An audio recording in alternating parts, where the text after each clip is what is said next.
Hey guys, if you've been following this series so far, you should have learned the basics and fundamentals of investing and stocks. If you haven't, I suggest checking those videos out first before watching this one. Today, I'm here with the research analyst for Luna Securities, Annika Angeles.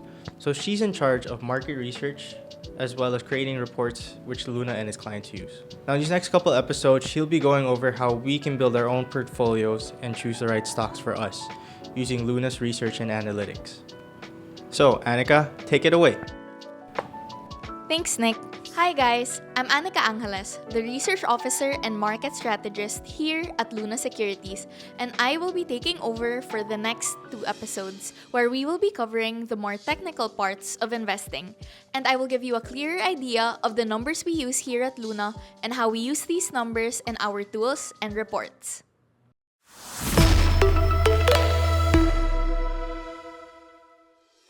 Our research platform is called APSIS, inspired by the term used to calculate the extreme points of the moon from the Earth.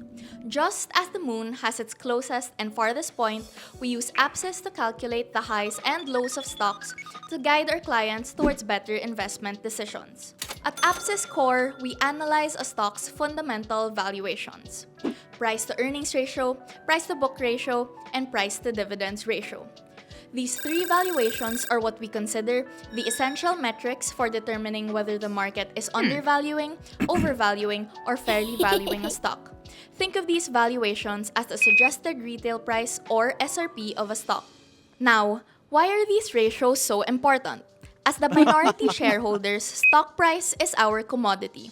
We are only able to realize the value of our investments through the openly traded price of the company. In APSIS, we always take into account a company's price when assessing its value and modeling. We do not just look at a company's earnings, book value, or dividends. We look at those things in relation to the price, with a price-to-earnings ratio, price-to-book ratio, and price-to-dividend ratio. We believe these 3 fully encapsulate the value of a company. So let's break down these 3. First is the price-to-earnings ratio, or the PER. The PER basically shows the price of a stock relative to its earnings per share. This helps us understand whether a stock is under, over, or fairly valued compared to the company's earnings. There is no set number or range for a PER to be labeled as good or bad, but how we use this number is by comparing it to 2 things. 1, we compare a company's PER to its historical PER. We get the historical low, mid, and high PER of a company, and we plot the current stock price in this graph. And from there, we are able to tell if a stock is trading at a discount, premium, or fair valuation. 2, we compare a company's PER with other companies in the same sector. When they are compared to each other, then we can get a sense of what a standard PER is for the industry. This helps us understand whether a company's PER is considered under, over, or fairly valued relative to its peers. Keep in mind that different industries have different PER standards, so what is considered a good PER can vary depending on the industry. Next is the price-to-book ratio, or the PBR.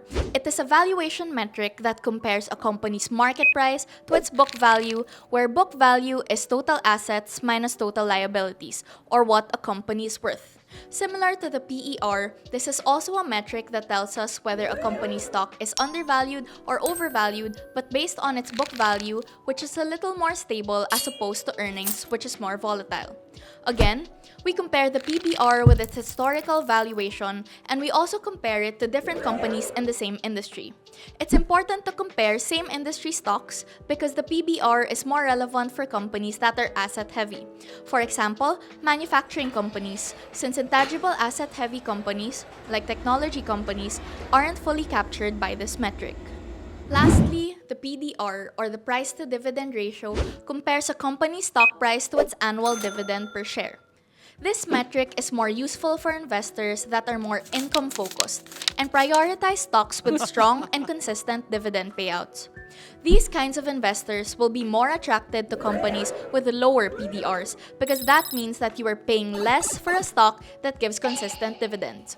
However, a high PDR could mean that investors are expecting earnings to go up, which in turn would increase dividend payout in the future.